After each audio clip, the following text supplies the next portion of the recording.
sa aking mga halaman. Ito po mga kaibigan ko, yung aking orchids. Mayroon na po siyang bulaklak, hindi pa po siya namuklat. Ito po siya, orchids ko.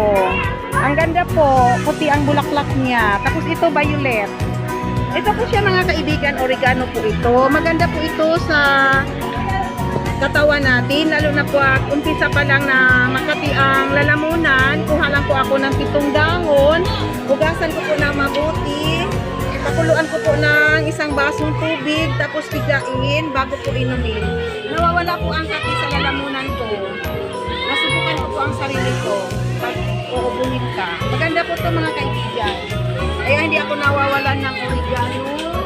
At saka po serpentina.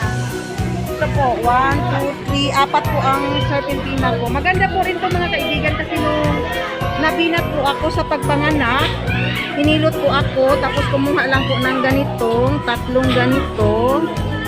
Hinugasan ko ng mabuti, tapos binabad ko sa init na tubig, pinainom sa akin. 2 beses po ginawa sa akin. Maganda na po ang pakiramdam ko mga kaibigan.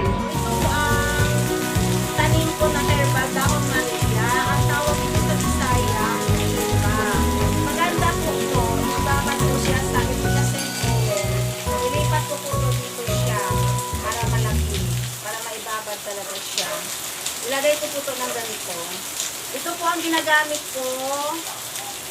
Pinaghaplas ko bago matulog. Kasi marami pong benepisyo ito. Gamot po sa binat. Pwede siyang mag-3 ganito. 3 ganyan po. Hugasan lang ng mabuti. Pakuluan po siya ng isang basong tubig. Tapos ipainom. Kasi nagamit ko po ito sa sarili ko nung nabinat po ako. Saka pag yung sumasakit po yung aking talampakan, ito po, ito, parang mag-crack po siya pag matagal po kung naglalakad. Pero, hindi ako nagiinom ng gamot. Ang ginawa ko po, yung itong tanim ko na dahon Maria, ito po. Tapos, ibabad ko lang siya sa efficacent oil. Ito po ang pinaghaplas ko bago matulog. Maganda po ito sa katawan. Nakakatulong po talaga sa akin. Kaya ako, hindi ako nagpakawala. Nagtatanim ng dahon Maria, ang tawag sa Bisaya ay nita. Talagang magandang maganda. Hindi ako nagiinom ng gamot. Ito ang ginagamit ko. Wala na po akong naramdaman na sumasakit po ang aking talampakan. Ito po. Okay na po ang pakiramdam. Maraming salamat po sa inyo. Ilagay ko na ang efficacent oil dito.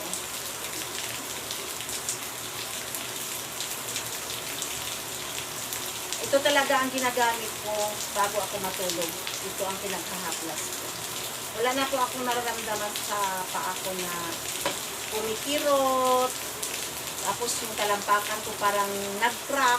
Nahirapan ako paglakad. Ito lang po ang ginagamit ko na dahon Maria, binabad ko sa efficacent oil. Lalo na pag yung maanghang na efficacent oil, maganda din po. Kaso lang itong nabili ko, hindi siya maanghang. Ito po, ganito. I-shake ko po siya. Para mababad ko siya na mabuti. Maganda po ito, panghaplas. Ito ang ginagamit ko talaga. Hindi ako nagagamit ng iba. Mga kaibigan, ito po, serpentina. Ito pa po, serpentina. Ayan pa po. Maganda po itong serpentina, mga kaibigan. Nakakatulong po ito sa katawan natin. Gamot po ito sa diabetes. At saka yung nagsukatai. Kasi nasubukan ko po sa sarili ko itong serpentina. Na madaling araw, mga 2 PM. So, masakit ang tiyan ko, nagtatai, nagsusuka. Ito po ang ginamot ko. 7 dahon, hinugasan ko po ng mabuti. Pinakuluan ko po ng isang basong tubig. Ito po ang iniinom ko. Gumanda na po ang pakiramdam ko. Hindi na po sumakit ang tiyan ko at saka hindi na po ako nagtatai. Talagang maganda po to. Hindi ako nawawala. Nagtanim ako nito. Tapos mga kaibigan, ito pong aloe vera. Maganda po to. Nung nabinat po ako na noon naninipis na po itong buhok ko. Ngayon po mga kaibigan, may buhok na po ako kasi binabad ko po to sa gata, dinurog-durog ko po ng mabuti, tapos bago ko nilagay sa ulo ko. Tapos binalot ko po sa tuwalya, 5 hours bago maliligo. Maganda po to, nagkabuhok na po ang aking ulo. Ito po mga kaibigan, may buhok noon. Umiiyak talaga po ako kasi kita na po ang anit. Talagang masakit talaga na wala na akong buhok. Pero sa ngayon, meron na po mga kaibigan. Ito po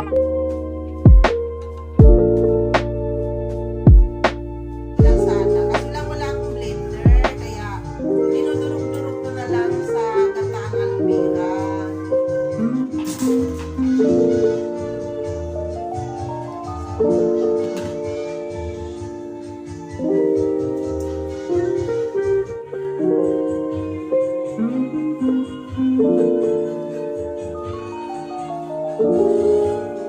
Mga kaibigan, dragon fruit. Maganda po to mga kaibigan. Marami ding benepisyo sa ating katawan. Ang bunga po nito pag kinakain, gamot po sa cancer.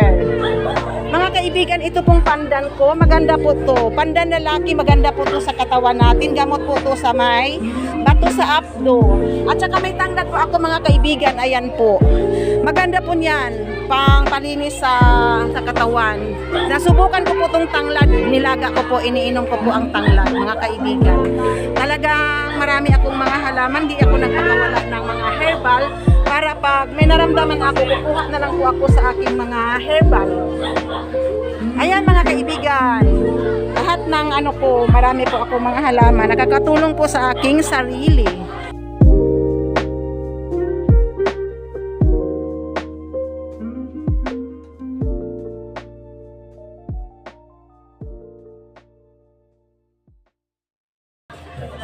Ito po kaibigan, luya. Maganda po to sa katawan. Marami pong benepisyo. Basta ilaga po lang siya, iniinom. Ito po kaibigan, kakawawa ang insulin plan ko. Kasi sinira sa alaga ko ni Chucho. Ayan po mga kaibigan. Nalungkot ako, nakita ko nasira na. Kasi pinutol-putol niya, kinakain-kain niya ang dahon. Sana po mga kaibigan, hindi po kayo magpakawala na magtanim ng mga herbal para matulungan din ang sarili natin. Ganito ang ginagawa ko, hindi ako nawawalan. Talagang nagtatanim ako ng mga herbal para pag may naramdaman ako, kukuha na lang po ako sa aking mga tanim. Iinumin ko po. Maraming salamat po mga kaibigan. Sana po magustuhan niyo po ang aking salaysay sa aking mga halaman. I-subscribe niyo po ako. Okay? Maraming salamat po. Bye-bye. I love you.